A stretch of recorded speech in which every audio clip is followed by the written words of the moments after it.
الخوت السلام عليكم. والله الا حتى قلت بغيت ننسى هذا الموضوع ديال الجزائر والمغرب والشان حتى خرج لي الافتتاح ديال كاس العالم للانديه اللي دار البارح في طنجه من الجنب وخلاني عاوتاني نرجع نهضر واخا لها مجال المقارنه، ولكن والله ما نكذب عليكم افتتاح عالمي، حيت هادشي اللي شفنا في حفل الافتتاح وبكل صراحه هربان بزاف من جميع النواحي. اللهم بارك، الله يحفظنا من العين الحاسدين. المغرب في جهه واحده اخرى. الاحصائيات كتقول، الله يجازيكم بخير، الاحصائيات اللي قالت ماشي انا، باللي الناس اللي من الجزائر وشافوا الافتتاح اللي دار البارح في طنجه اكثر من الناس ديال المغرب اللي اصلا منظمه هذه البطوله عندهم في بلادهم. هذه الاحصائيات اللي قالت ماشي انا، عندكم تقولوني شي حاجه ما قلتهاش. ودابا نرجعوا للتنظيم وهذاك الشيء اللي داز البارح، زعما اش غادي نقول لكم، بزاف بشهاده العالم، ماشي الشهاده المغاربه، والشهاده ديال العالم. واو واو واو واو واو واو واو واو واو لا سيء المغرب.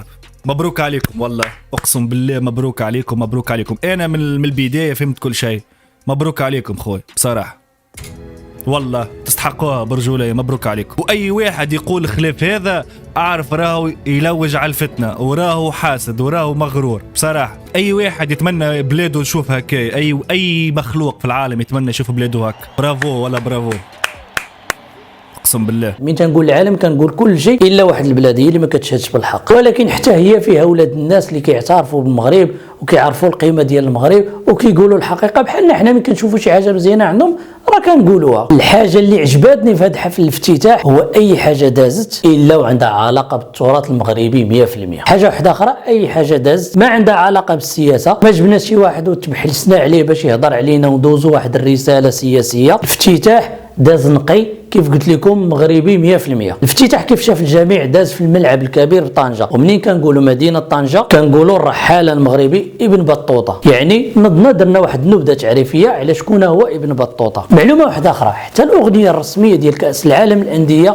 حتى هي مغربيه 100%، واللي دارها ولد بلادنا والفنان العالمي المشهور رضوان. واللي ما كاينش كاس العالم للانديه ولا شي كاس العالم ولا شي كاس افريقيا داز مؤخرا الا وهو اللي دار ليه الاغنيه الرسميه ديالو، وهذا افتخار لينا كمغاربه. في هذا حفل الافتتاح ورينا للعالم شويه من بزاف ديال الفولكلور والتراث ديالنا المغربي. معلومه واحده اخرى، استقبلنا في حفل الافتتاح اول مدرب عربي وافريقي كيوصل نصف النهائي ديال كاس العالم اللي هو مغربي 100%، سي وليد الركراكي، وقال لنا المقوله الشهيره ديالو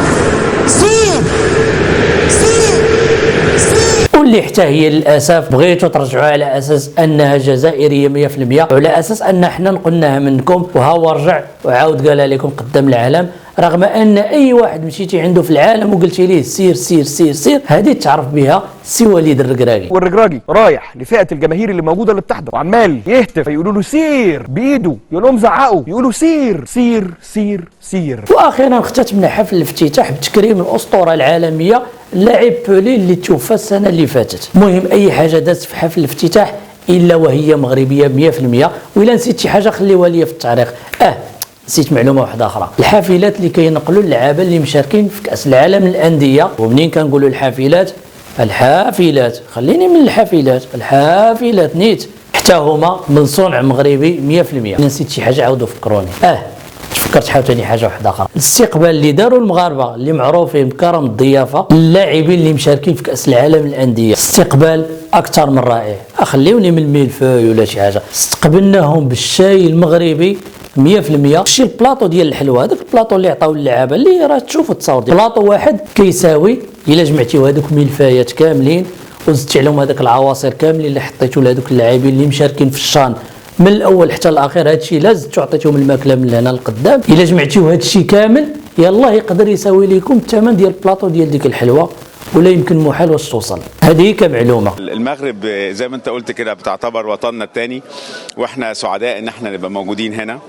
نسيت معلومه واحده اخرى، الفريق الافريقي الوحيد اللي لعب نهائي كاس العالم للانديه اللي هو فريق الرجاء البيضاوي المغربي، وان شاء الله هذا العام غيلعب فريق الوداد البيضاوي ان شاء الله النهائي الا كتاب. المهم الحمد لله اي حاجه مغربيه 100%. نرجعوا دابا للقضيه ديال نسبه المشاهدات ديال الجزائريين اللي تبعونا اكثر من اللي حنا المغاربه اللي عايشين هنايا، واللي حنا اللي عندنا منظمات كاس العالم للانديه اللي هذه المره الثالثه وحنا كننظموا كاس العالم للانديه. هذه القضيه هذه فكرتني الام المغربيه منين كيكون خارج ولدها غادي يقضي شي شغل تتقول لي شوف اولدي رد بالك حضي راسك، يضحك معاه تيقول لها ما تخافيش الوالده بلا ما نحضي راسي راه كاينين اللي حاضيني. ماشي مشكل واخا تحضيونا الدنيا هانيه. كيف كنقولوا دائما عندنا واحد المثال مغربي شهير كيقول لك عنده ما تحسدش. الا عجبتكم شي حاجه في حفل الافتتاح ما فيها حتى شي باس، ولا واخا نشوفوكم حنا درتوها بالعكس، غير من تبغيو تنقلوا شي حاجه وتبغيو ديروها ما تقولوش انها صنع جزائري 100%، حيت حنا في عصر التكنولوجيا واي حاجه كتوثق بالتاريخ وبالفيديوهات. واخيرا اللي بغيت نقول لكم والله هادشي ما عنده علاقه بالفتنه وما كنخلق لا فتنه لا حتى شي حاجه، غير عجبني هذا الموضوع بغيت نهضر عليه، وفعلا داكشي اللي شفت البارح خلاني ندير فيديو جديد ونتكلم على هذا الموضوع. نتمنى هذا الفيديو يكون نال الاعجاب ديالكم وما تقلقوش مني. دمتم في رعايه الله وحفظه والى اللقاء.